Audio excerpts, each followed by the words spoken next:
Hey guys, welcome back to your channel divine messenger. तो ये एक क्विक सा वीडियो मैं बनाने जा रही हूँ। और क्योंकि मुझे एक ऐसी गाइडेंस मिली। एक्चुअली मेरे एक भाई हैं जिन्होंने मेरे से पर्सनली ये क्वेश्चन किया। और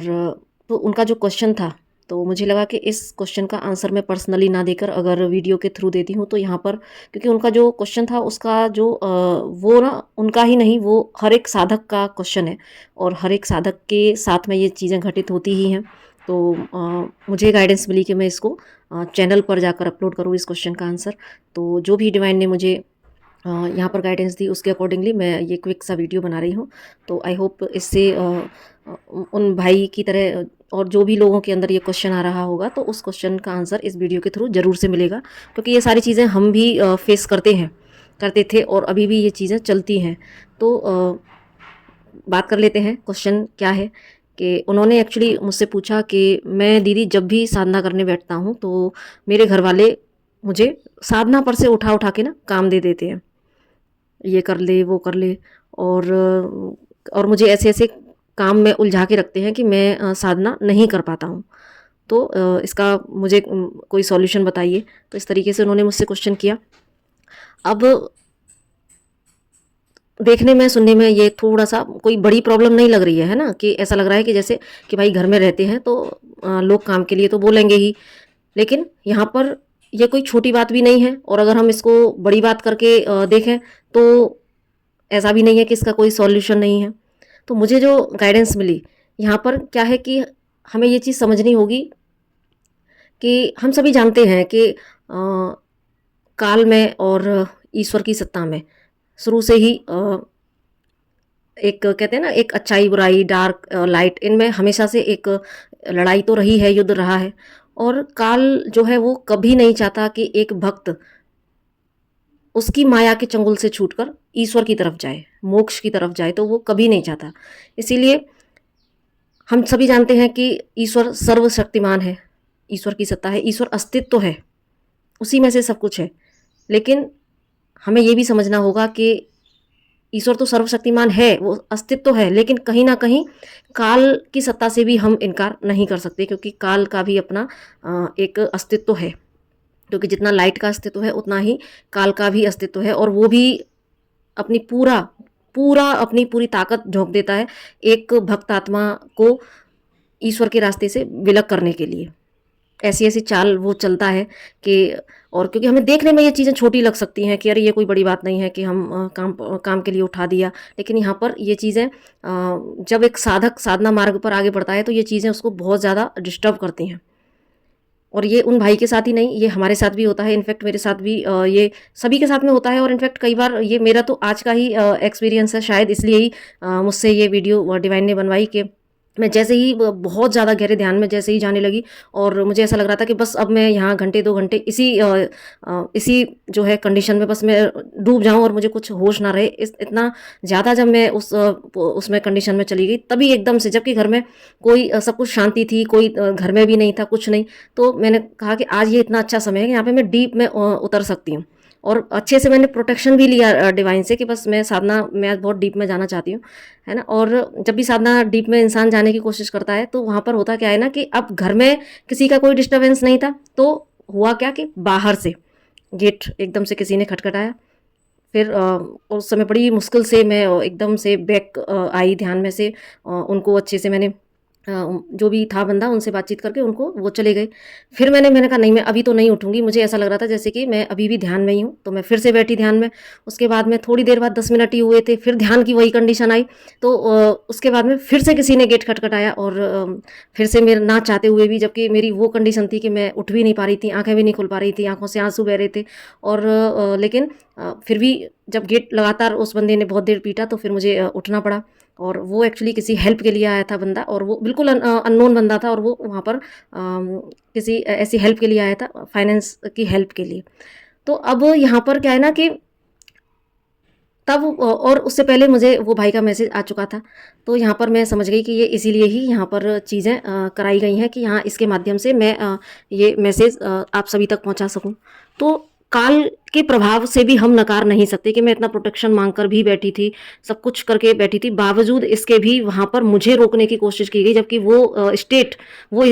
स्टेट में जाना, यानी कि मुझे आज ऐसा लग रहा था जैसे कि आज मैं शायद कई घंटे की समाधि में ना चली जाऊँ, इतना अच्छा मेरा आज का ध्यान था, लेकिन मुझे वहाँ तक जाने से पहले ही रोक दिया गया, और एक बार नहीं 2 बार, ठीक है। लेकिन अब यहाँ पर समझने की क्या चीज़ है कि इसका मतलब आगे कभी करने नहीं देगा क्या काल? नहीं, ऐसा नहीं है बिल्कुल। यहाँ पर क्या है कि आप जब भी साधना करते हैं, डेफ़िनेटली आप उस परम शक्ति के छत्र छाया में हैं, आप उस परम शक्ति की गोद में ही हैं। और लेकिन हाँ, जैसे आप अगर इतिहास में जाएँ तो ध्रुव हुआ, प्रहलाद हुई, और माँ शक्ति ने भी जब तपस्या की थी, तो और जितने भी साधक रहे हैं, उन्होंने जो भी तपस्या की थी, तो क्या उनको रोकने का प्रयास नहीं किया गया? उनके ही घरवालों के द्वारा किया गया। कभी ईश्वर ने परीक्षा के तौर पर कितनी तेज़ आंधी, बरसात और ये सारी चीज़ें, और तरह-तरह के जो भी बाहर के जो भी ऑब्स्टिकल आते हैं, वो कई बार तो ईश्वर भी परीक्षा लेता है, और कई बार हमें डार्क जो एनर्जीज़ होती हैं, वो भी। तो कई बार यहाँ पर डिफरेंशिएट करना भी मुश्किल हो जाता है कि क्या ये ईश्वर की परीक्षा थी, या ये डार्क एनर्जी हमें रोकना चाह रही थी। तो ये भी कई बार हम डिफरेंशिएट नहीं कर पाते हैं कि ये क्या चीज़ है। अब लेकिन हमारा मुद्दा क्या है कि चाहे ईश्वर हमारी परीक्षा ले रहे हों, या चाहे हमें डार्क एनर्जी रोकने की कोशिश कर रही हो, क्योंकि डार्क एनर्जी किस तरीके से काम करती है, एक तो इस तरीके से भी, जैसे कि वो भाई ने मुझे बताया कि मुझे घर वालों के थ्रू रोका जाता है, और कई बार ऐसे भी हो जाता है जैसे कि बाहर से आप बिल्कुल अच्छे उसमें बैठे हैं, जैसे कि मेरे साथ हुआ। और कई बार ऐसा भी हो जाता है कि घर में ही हैं, है ना? और कभी सामान गिर गया, आप आराम से बैठे हैं, कोई सामान गिरने की आवाज़ आई, कभी कुछ भी हो गया, ऐसी चीज़ें हो जाती हैं। चलो ये तो छोटी-छोटी बात है, लेकिन कई बार क्या होता है कि जो काल होता है वो आपके ही फैमिली मेंबर्स, जो कि क्योंकि आप एक साधक हैं, और आपके जो फैमिली मेंबर्स हैं, अगर मान लो वो साधना के पथ पर नहीं हैं, वो स्पिरिचुअलिटी के रास्ते पर नहीं है, वो अपना सिंपल 3D लाइफ़ को जी रहे हैं, तो कहीं न कहीं वो 3D कॉन्शियसनेस में है, तो उनकी एनर्जी और आपकी एनर्जी में बहुत ज़्यादा अंतर रहेगा। और उस अंतर में होगा क्या कि काल को जब कोई नहीं मिलता, तो वो क्या करता है कि आपके ही फैमिली मेंबर्स के माइंड पर वार करता है, और उनके थ्रू घर में कलह कलेश और आपको डिस्ट्रैक्शन की तरफ ले जाना, आपको रोकने की कोशिश करना, तो ये सारी चीज़ें भी काल कराने लगता है। और लेकिन होता क्या है कि उस समय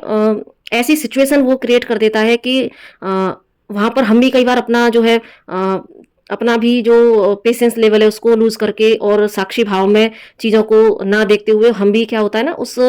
माया के प्रभाव में ऐसे आ जाते हैं कि हम वहाँ पर ये चीज़ों को देख ही नहीं पाते कि यहाँ पर हम एक साधक हैं, और सामने वाला जो हमारे ही फैमिली मेंबर्स हैं, वो उनके ऊपर ये काल का प्रभाव चल रहा है। क्योंकि अगर और हम क्या करते हैं, हम उन्हीं के स्तर पर जाकर ही, और हम वहाँ पर उनसे लूज़ टॉक करना, या पलट के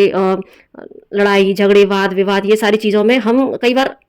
इस लेवल पर आकर भी, अवेयरनेस में आने के बाद भी, कई बार जब हम खुद को साक्षी भाव में नहीं देख पाते, और एकदम से अपना जो टेम्पर है वो लूज़ करके, और सारी चीज़ों को भूलकर हम उन्हीं के स्तर पर जाकर और उनसे झगड़ा फसाद ये सारी चीज़ें करने लगते हैं। तो वहाँ पर बाद में कभी जब हम थोड़ा-सा शांत होते हैं, तब हमें रिग्रेट होता है, तब हम समझते हैं कि अरे फिर अगर सामने से वो, क्योंकि वो तो बेचारे, यहाँ पर बेचारे ही शब्द यूज़ किया जाएगा, क्योंकि वो लो एनर्जीज़ में रहने वाले बंदे हैं, वो अपना 3D लाइफ़ को जीने वाले बंदे हैं। तो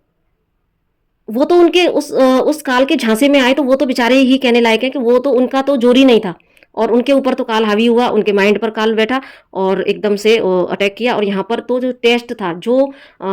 वो आपका था, वो हमारा था, लेकिन कई बार हम इस टेस्ट में फ़ेल हो जाते हैं, और उनके ही स्तर पर जाकर हम चीज़ें करने लगते हैं। तो यहाँ ये चीज़ें हमें समझने की ज़रूरत है,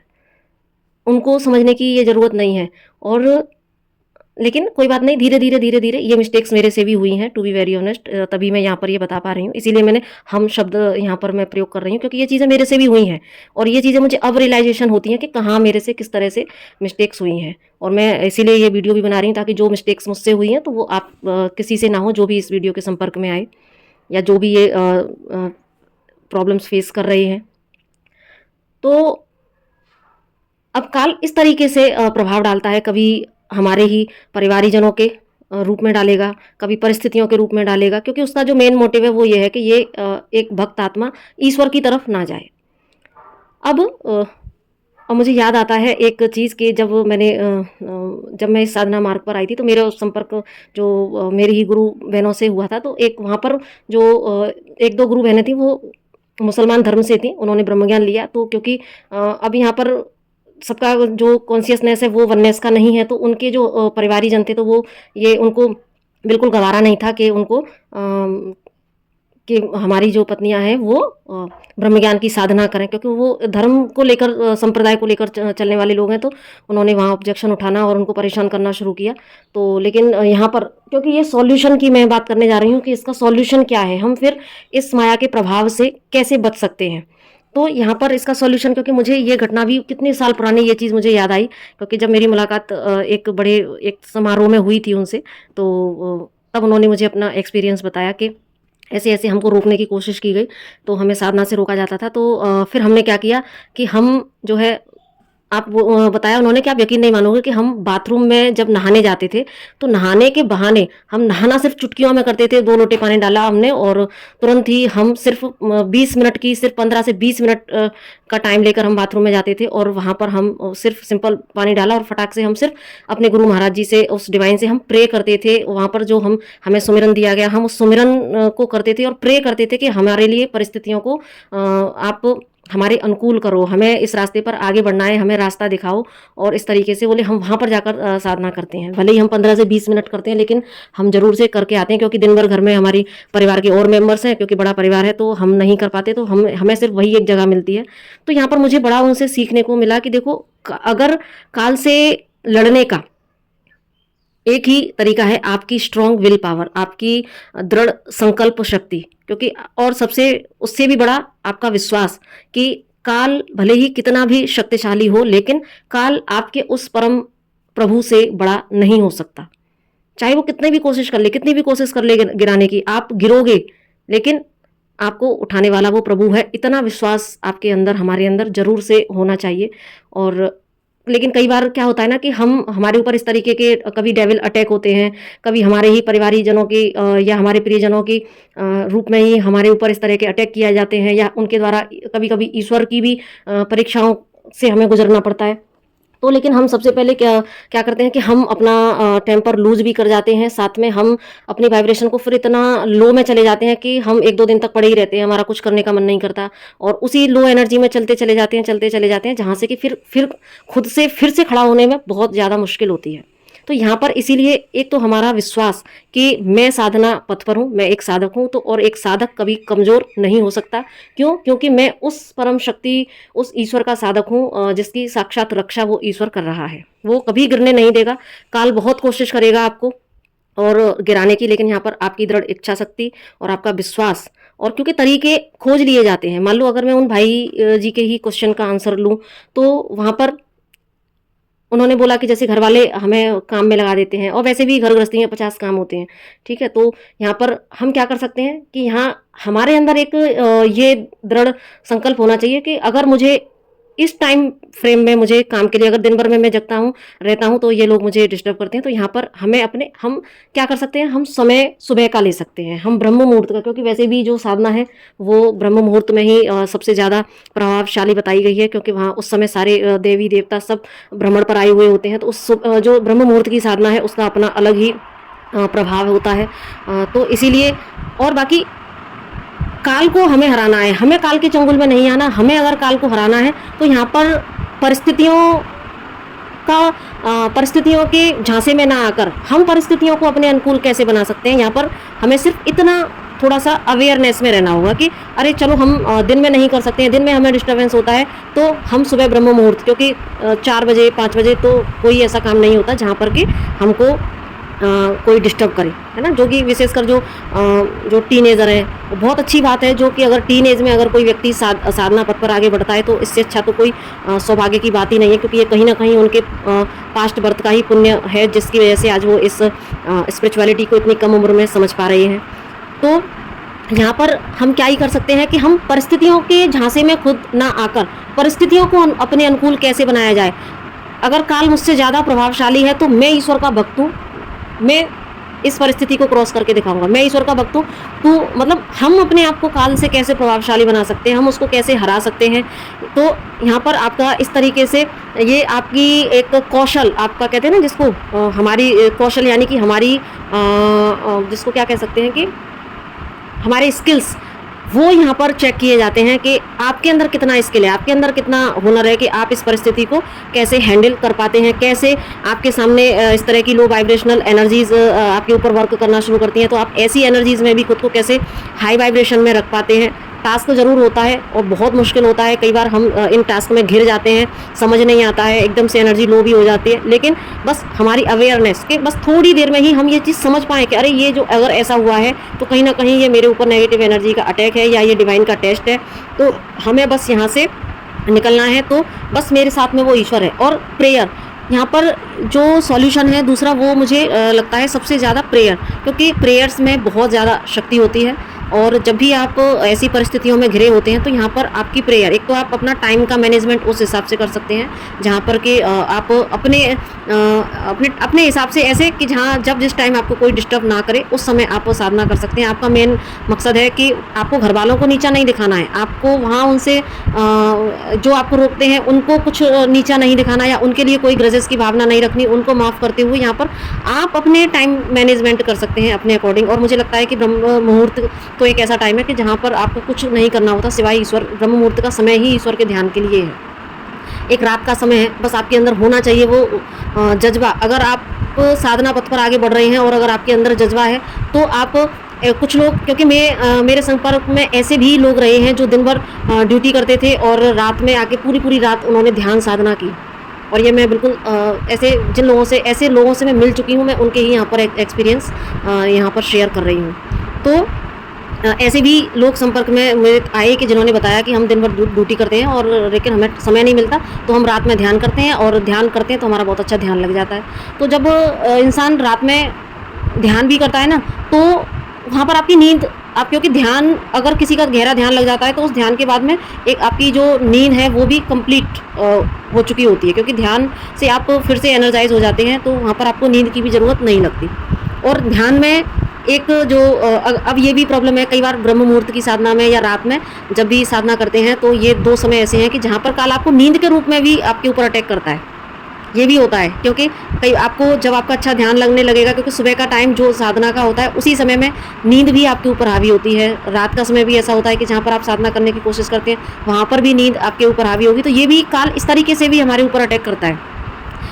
देखने सुनने में छोटी छोटी चीज़ें, ये कई बार काल बड़े सलीके से अपना काम कर जाता है और एक साधक को साधना ना कर पाए इस तरीके की सारे हथकंडे वो अपना लेता है। तो यहाँ पर सज्जनों सिर्फ ये 2 ही चीज़ें हैं, एक आपका ईश्वर पर अटूट विश्वास, आपका खुद का एक इस तरह का कॉन्शियसनेस कि अगर ऐसी परिस्थिति मेरे सामने क्रिएट हो रही है तो यहाँ पर बजाय सामने वाले को गलत समझने के और उनको आप खुद को साक्षी भाव में लाकर तब हम सामने वाले को देखकर और फिर हम अगर एक्ट करते हैं, चीज़ों को समझते हैं, तो यहाँ हम एक तो कर्मा क्रिएट करने से भी बच जाते हैं और दूसरा हमें रास्ता भी मिलता है। और तीसरा होता है हमारा दृढ़ संकल्प कि काल चाहे कितना भी स्ट्रॉन्ग क्यों ना हो, लेकिन वो मेरी इच्छा शक्ति से स्ट्रॉन्ग नहीं हो सकता, मेरे प्रभु से स्ट्रॉन्ग नहीं हो सकता। और उसके बाद में चौथा है कि आप अपना प्रोटेक्शन प्रेयर्स ज़रूर से करें, प्रेयर से ज़रूर से कनेक्ट करें, क्योंकि जितना आप ईश्वर से प्रेयर करेंगे तो वो प्रेयर्स आपके लिए सुरक्षा कवच का काम करती है। ईश्वर उस काल अपना असर करने की कोशिश पूरी करेगा, लेकिन वो आप पर पूरी तरीके से प्रभाव नहीं कर पाएगा, क्योंकि ये काल और ईश्वर के बीच में ये है भी एक बॉन्ड भी है, इसके पीछे एक कहानी है, उस पर मैं पूरा रिसर्च करके तब मैं आपको वो कहानी आगे किसी वीडियो में बताऊंगी कि काल में और युद्ध हुआ था ये, तो तब काल ने यही बोला था कि जो आपके ईश्वर के भक्त होंगे मैं उस कोशिश पूरी करूंगा, लेकिन जो दृढ़ संकल्पी होंगे और जो आपसे पूरी तरीके से कनेक्ट होंगे मैं उनका कुछ नहीं बिगाड़ पाऊंगा। तो डेफिनेटली काल कोशिश ज़रूर करता है, लेकिन वो आपका कुछ नहीं बिगाड़ पाएगा जब अगर आपका विश्वास मजबूत है, आपकी खुद पर विश्वास मजबूत है, आपकी इच्छा शक्ति मजबूत है, तो वो काल आपका कुछ बिगाड़ नहीं सकता। इतना मुझे ये तय है। और आपके अंदर वो सामर्थ्य होती है कि आप थोड़ा इन्फ्लुएंस ज़रूर होते हैं, लेकिन आप फिर खुद को खड़ा करने की सामर्थ्य खुद रखते हैं। आप चीज़ों को बड़े परसेप्शन से देखना शुरू कर देते हैं और जब आपका परसेप्शन चेंज होता है तो आप सारी चीज़ें आपको ड्रामा लगने लगती हैं, सारी चीज़ें में आपको कभी प्रभु की लीला लगने लगती है, तो सारा सब कुछ आपकी आँखों के सामने क्लियर होता हुआ चला जाता है और आप सही और सटीक ढंग से एक्शन लेना शुरू कर देते हैं। तो ये मुझे इसका सॉल्यूशन नज़र आया कि बस ईश्वर पर फेथ रखें, उससे प्रेयर्स के माध्यम से कनेक्ट रहें, उनसे अपने लिए सुरक्षा कवच मांगें और अपना काल और अपने बीच में एक दृढ़ संकल्प की एक सीमा रेखा तय कर दें कि मैं परिस्थितियों को अपने अनुकूल बनाऊंगा, मैं परिस्थिति के अनुकूल नहीं चलूँगा, है ना। तो यहाँ पर वो जो आपका टाइम मैनेजमेंट का इश्यू है, या कई बार कुछ लोगों के घर में इस तरह के इश्यू हो जाते हैं, जैसे कि हमने बताया कि उनके फैमिली वाले पसंद नहीं करते हैं, तो वहाँ पर आपका जो साधक मन है वो आपको तरीके बताएगा। अगर आपका समर्पण बहुत सच्चा है, तो आपकी श्रद्धा पक्की है, आपका समर्पण सच्चा है, तो आपका साधक मन आपको वो रास्ते ज़रूर बताएगा कि जिस रास्ते से आप अपने प्रभु से विलग, क्योंकि एक साधक अपने भगवान से अलग कभी रख ही नहीं सकता, क्योंकि बाहर से परिस्थिति चाहे कैसी भी हो, बाहर से आपको रोक दिया जाए साधना करने से, लेकिन अगर आपकी लौ उस ईश्वर में लगी है, तो क्योंकि ईश्वर कहीं बाहर नहीं है, ईश्वर हमारी श्वासों में रमण कर रहा है, तो आप जब भी एक श्वास में उस ईश्वर का नाम लेंगे तो वो आप अंदर से उस ईश्वर से कनेक्ट होंगे, और जब आप अंदर से कनेक्ट हो जाते हैं तो और प्रेयर करते हैं, तो आप परिस्थिति धीरे धीरे कब आपके अनुकूल हो जाती है, कब घर का ऑरा भी चेंज हो जाता है, कब लोग चेंज हो जाते हैं, आपको पता भी नहीं लगता। हाँ, इस सारी प्रोसेस में टाइम लग सकता है, क्योंकि जितना ज़्यादा आपकी साधना गहरी होती जाएगी उतने ही ज़्यादा आप पर अटैक भी हो सकते हैं, उतने ही ज़्यादा आपको रोकने का प्रयास किया जा सकता है। लेकिन यहाँ पर जो चीज़ें अभी मैंने एक्सप्लेन की, वही चीज़ें आपको इस सारी चीज़ों से निकलने का रास्ता भी बताती हैं, और आप आराम से फिर